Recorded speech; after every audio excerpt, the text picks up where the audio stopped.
Depuis l'USI, je suis avec Johan Gauthier, cofondateur de Brainlix. Bonjour Johan. Bonjour Maxence. Alors, Brainlix, ce sont les applications mobiles qui consistent à libérer le talent collectif au sein des entreprises. Alors, comment ça se passe concrètement ? Alors déjà, libérer le talent collectif, pour nous, c'est accélérer la circulation des idées et des valeurs au sein de l'entreprise. Nous, notre ambition chez Brainlix, c'est de déployer des applications mobiles qui vont permettre de recréer les conditions d'engagement, d'agilité, d'appropriation qu'on a dans une petite équipe, mais à grande échelle. En général, quand on est 5 ou 6 autour de la table, qu'on se regarde, on acquiesce et on commit. On est OK pour tous se mettre en marche vers un objectif, vers une ambition. On a remarqué que dans les grands groupes, ça avait tendance à se déliter avec le nombre de personnes. Donc on essaie de reproduire ça à grande échelle. Et c'est un besoin personnel justement, c'est une expérience, on s'est dit là, j'ai pas assez de liberté pour m'exprimer finalement. C'est surtout la rencontre de deux personnes, Marc-Antoine Garrigue, un ex-Octo Technologies, qui est toujours été fasciné par la capacité qu'ont les gens de l'univers du logiciel libre à travailler ensemble sans mode organisationnel, sans structure comme une entreprise. Parfois, ils ne se connaissent même pas et à créer des solutions successful comme Firefox par exemple. Et puis, pour ma part, j'ai travaillé effectivement beaucoup dans des grands groupes. J'ai une activité de coach également et j'ai toujours été très impressionné par la solitude des dirigeants qui se retrouvaient parfois très seuls face au plan, face à l'ambition et qui se disaient comment je fais pour que demain les gens s'approprient ce projet d'entreprise aussi bien que moi ou s'associent les objectifs de l'année. C'est toujours un problème aujourd'hui, est-ce que ça évolue justement ? Alors c'est de moins en moins un problème parce qu'effectivement les directions sont de plus en plus sensibles à ce sujet-là et comprennent que la performance de l'entreprise est de plus en plus liée à l'engagement des troupes dans le projet de l'entreprise. Mais aujourd'hui, les deux grandes façons de le résoudre, c'est soit de créer un canal de communication avec le réseau social qui n'est pas orienté solution. Si je pose une question, j'ai 8000 messages, j'ai pas une solution. Ou alors avec la grande enquête annuelle dans laquelle j'ai 200 questions. C'est un peu barbant et on n'a pas une data de très bonne qualité. Donc nous, on a essayé de créer quelque chose au milieu, qui est un canal d'expression libre. C'est canalisé parce que les thématiques sont proposées par la direction.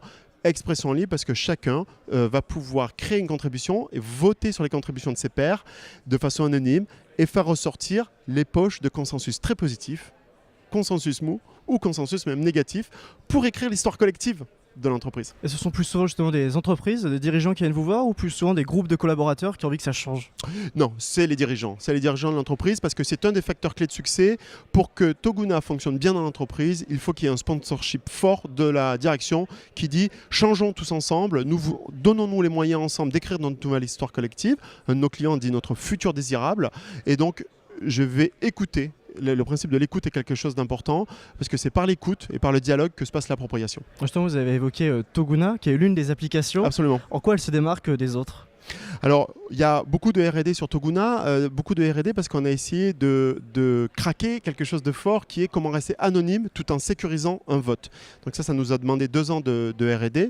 Et aujourd'hui, Toguna est une application qui se démarque également par l'usage. C'est une application dans laquelle on a repris des codes, du X et du Y, facile, ludique, gratifiant, visuel, comme dans un Facebook, comme dans un Instagram, qui permet à chacun de passer un moment ludique, agréable, tout en donnant son avis sur son entreprise.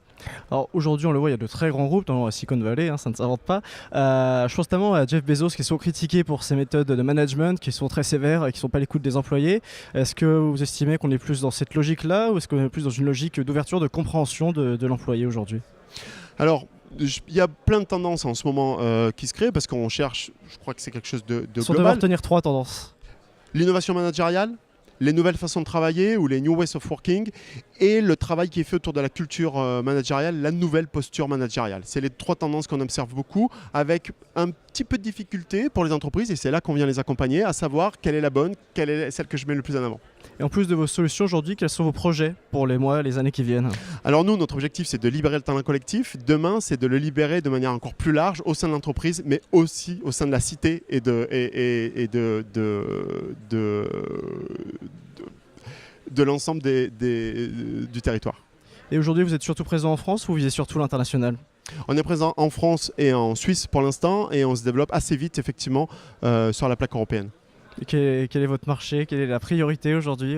Quel pays vous attire le plus? Où il y a plus de potentiel peut-être? Bah alors, notre marché il s'exprime plutôt en termes d'entreprise où le problème a lieu. Dans quelle entreprise j'ai ce problème de dialogue, j'ai ce problème d'engagement des collaborateurs. Et finalement, ça se passe dans chacune des entreprises qui dépassent souvent les 500 collaborateurs.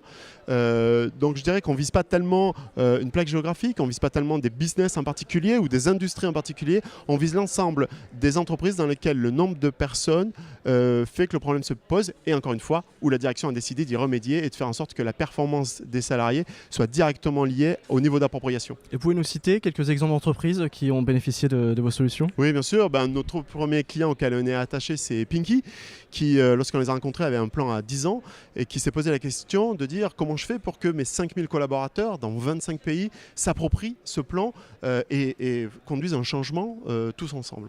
On a mis en place Toguna, on a eu plus de 400 000 votes et on a eu une appropriation très forte de chacun des collaborateurs à l'ensemble des thématiques. Ça peut être des choses beaucoup plus tactiques qui sont liées à l'ensemble des KPI de performance de l'entreprise, comme chez Saint-Gobain, où il y a un pilotage au mois le mois de l'ensemble des KPI de l'entreprise pour que chacun s'approprie les critères de performance. Merci Yoann Gauthier. Merci beaucoup Maxence.